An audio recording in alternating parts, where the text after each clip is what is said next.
राजा अश्वमेध यज्ञ अरबों खरबों रुपए खर्च करके जो कराता था और गुरु सब कुछ देने में सक्षम होता है, आप मेरे गुरु हो, मैं किससे रोऊं। गुरुजी, आगे हमने बात की है पुनर्जन्म के बारे में, तो मन से तृप्ति नहीं मिलती है, प्रश्न निकल ही रहता है कि समाज के जो प्रश्न है ये हमारे माध्यम से और पवित्र वाणी से लोगों के तक पहुंचाते। तो ऐसा कौन सा कार्य है जो जन्मों जन्म तक मनुष्य को उसका फल मिलता रहे, जब तक सृष्टि रहे तब तक उसका जो है फल मिलता रहे, ऐसा कौन सा कार्य है? हमारे ऋषियों ने शास्त्रों में अलग अलग अनेकों ऋषियों ने शास्त्रों में वर्णन किया है। एक ऐसा यज्ञ है जो समस्त यज्ञों से श्रेष्ठ है, उसे अश्वमेध यज्ञ कहते हैं। अश्वमेध यज्ञ में ब्रह्मांड की सभी तमोगुणी, रजोगुणी, सतोगुणी शक्तियों को भोग जाता है, जो खाता है वो लजाता है।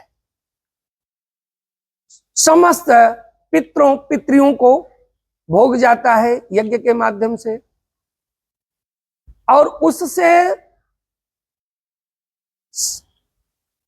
संपर्क रखने वाली जितनी भी दिव्य आत्माएं हैं जो प्रेत योनि में तड़प रही हैं, उनको सद्गति मिलती है। इस यज्ञ के सूक्ष्म प्रयोग से, सूक्ष्म का सूक्ष्म प्रयोग अगर कोई मनुष्य कराता है तो उसे राजा अश्वमेध यज्ञ कराता है तो उसके पास धन प्रजा का होता है। तो राजा अश्वमेध यज्ञ अरबों खरबों रुपए खर्च करके जो कराता था, उससे भी 100 गुना फल एक मनुष्य को अपनी कमाई के सूक्ष्म प्रयोग से मिल जाता है। सैकड़ों गुना क्यों मिलता है? उसका कमाई का स्वयं का धन है। आप अपने धन से जो धर्म करोगे तो आपको उसका पुण्य मिलेगा, दूसरे के धन से जो प्रयोग करोगे उसमें कम पुण्य मिलेगा। अगर कोई मनुष्य अश्वमेध यज्ञ का सूक्ष्म प्रयोग कराता है तो उसके बाद अश्वमेध यज्ञ के बाद विधान है 3 पीपल के वृक्ष लगाए, 3 बट वृक्ष लगाए, 3 नीम के वृक्ष लगाए, 3 फलदार वृक्ष लगाने का विधान है अमावस्या की तिथि में। क्यों विधान है? क्योंकि हमारे ब्रह्मांड के स्वामी ब्रह्म है, वो तमोगुणी है और रजोगुणी है और सतोगुणी भी है, तो उनको स्थान देता है वो मनुष्य। पीपल के वृक्ष का पोषण करता है, उसकी सेवा करता है, जब तक उसमें फल लगते हैं तब तक उसके फल लगने तक उसको पालन पोषित करता है। तो उस पर तमोगुणी, रजोगुणी, सतोगुणी ब्रह्मदेव बैठते हैं और बैठ के उस पर भजन करते हैं। भजन करेंगे तो ब्रह्म तो भजन करता है, भजन कराता है, तो भजन करेंगे तो उसका 10 अंश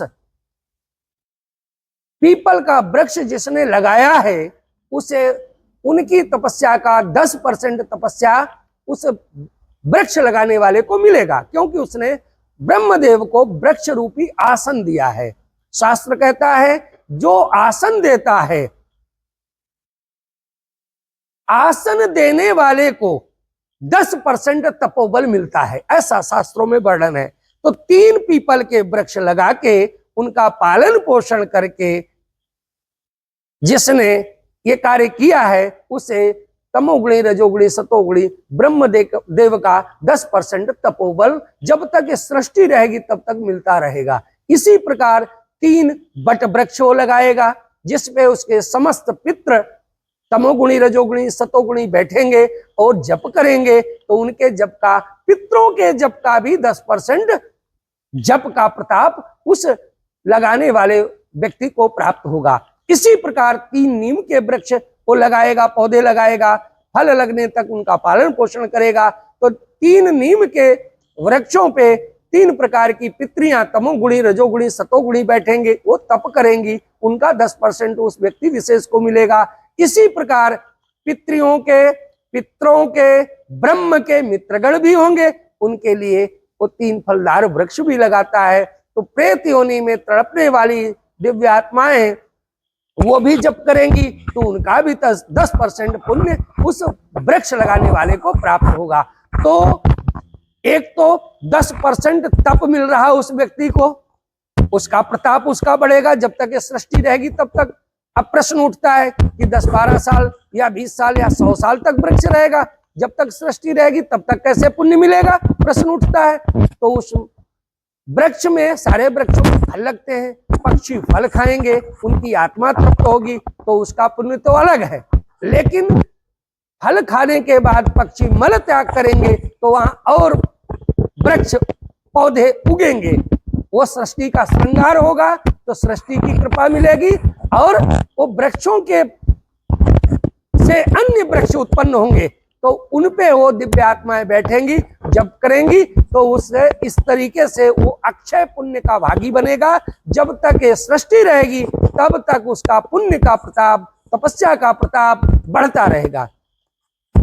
ये वृक्ष लगाने के बाद व्यक्ति, कोई भी व्यक्ति बीमार होता है तो कोई औषधि के लिए किसी की छाल लाता है, किसी का पुष्प लाता है, किसी का फल लाता है, तो उसका रोग नष्ट होता है, तो वो रोगी ठीक हुआ, उसका पुण्य का प्रताप किसको जाएगा, जिसने वृक्ष लगाए। वृक्षों के प्रताप से बारिश होती है, हमारी पृथ्वी तृप्त होती है, अन्न पैदा होता है, तो उसका फल किसको जाएगा, जिसने वृक्ष लगाया है।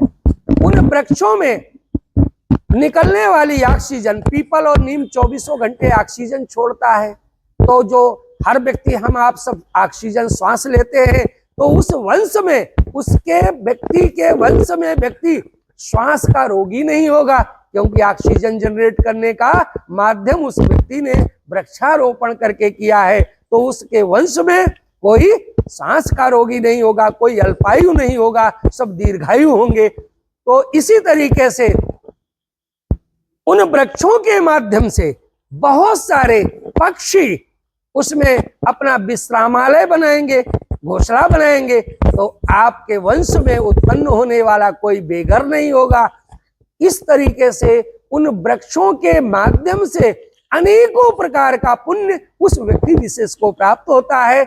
इसीलिए कहा गया अश्वमेध यज्ञ जो कराता है, करता है, उसे जब तक सृष्टि रहती है तब तक उसे पुण्य का फल अक्षय रूप से मिलता रहता है। जी, आपने बात किया अश्वमेध यज्ञ के बारे में, तो पहले के समय में तो क्या राजा महाराजा ये अश्वमेध यज्ञ कराते थे, तो अभी हर आदमी जो है वो अश्वमेध यज्ञ करा सकता है? अश्वमेध यज्ञ कराना तो संभव नहीं है, लेकिन अश्वमेध यज्ञ का सूक्ष्म प्रयोग तो करा सकता है। अगर हमारे को भोजन न मिले, हमें, आपको या किसी को, और किसी भक्त ने थोड़ा सा गुड़ दे दिया और एक लोटा पानी दे दिया, तो वो एक दिन उसका कट जाता है, उसे तृप्ति मिल जाती है। तो इसी प्रकार साधारण मनुष्य जो सात्विक वृत्ति का है, अपने सदगुरु से प्रार्थना करे, और अगर सदगुरु के पास वो विद्या है तो वो उसका सूक्ष्म प्रयोग करके उसे अश्वमेध यज्ञ का से 100 गुना फल प्रदान कर सकता है।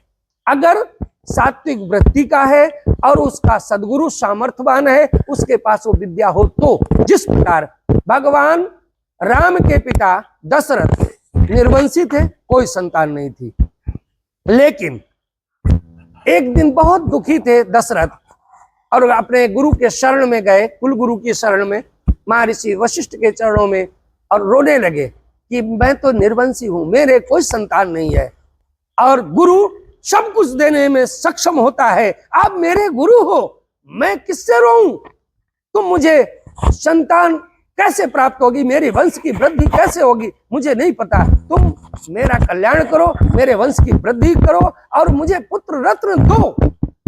दशरथ ने जब महर्षि वशिष्ठ से पूछा कि और प्रार्थना की, तो महर्षि वशिष्ठ को ज्ञान नहीं था, कि अश्वमेध यज्ञ का ज्ञान नहीं था, न तो उन्हें पुत्रष्टि यज्ञ का ज्ञान था।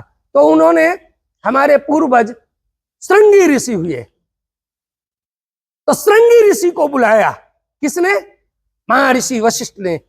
श्रृंगी ऋषि के द्वारा पुत्रष्टि यज्ञ हुआ, जिससे वो तो एक पुत्र मांगने गए थे दशरथ, उन्हें 4 पुत्र प्राप्त हुए। संत देता है तो इतना देता है, उसकी लिमिट नहीं होती है, लेकिन सामने वाले के अंदर भाव होना चाहिए। भाव जिसके अंदर है वो कुछ भी प्राप्त कर सकता है, तो कोई भी प्राप्त कर सकता है भाव के द्वारा।